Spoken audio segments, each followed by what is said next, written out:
செய்து அமைதியா இருங்க. உட்காரு உட்காரு உட்காரு உட்காரு உட்காரு. அஊது பில்லாஹி மினஷ் ஷைத்தானிர் ரஜீம். அண்ணே இப்படி வந்து பிஸ்மில்லாஹிர் ரஹ்மானிர் ரஹீம்.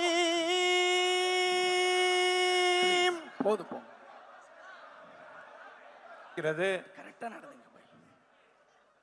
இந்த 10 நிமிடத்தில் நாம் அல்லாஹ்விடத்திலே கையேந்தி துஆ கேட்டு அவனுடைய பாவ மன்னிப்பை பெறுவதற்காக வேண்டி முயற்சி செய்ய வேண்டும்.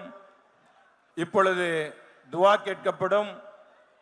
5 நிமிடத்திற்கு பிறகு நோன்பினுடைய ஒழுக்கங்கள் சொல்லப்பட்டு இன்ஷா அல்லாஹ் நோன்பிற்காக வேண்டி உள்ள துஆ ஓதப்படும். அதற்கு பிறகு தளபதி அவர்களோடு நாமும் நோன்பு திறக்கின்றோம் இன்ஷா அல்லாஹ். அல்ஹம்துலில்லாஹி ரப்பில் ஆலமீன். அல்லாஹும்ம ஸல்லி அலா முஹம்மதின் வ அலா ஆலி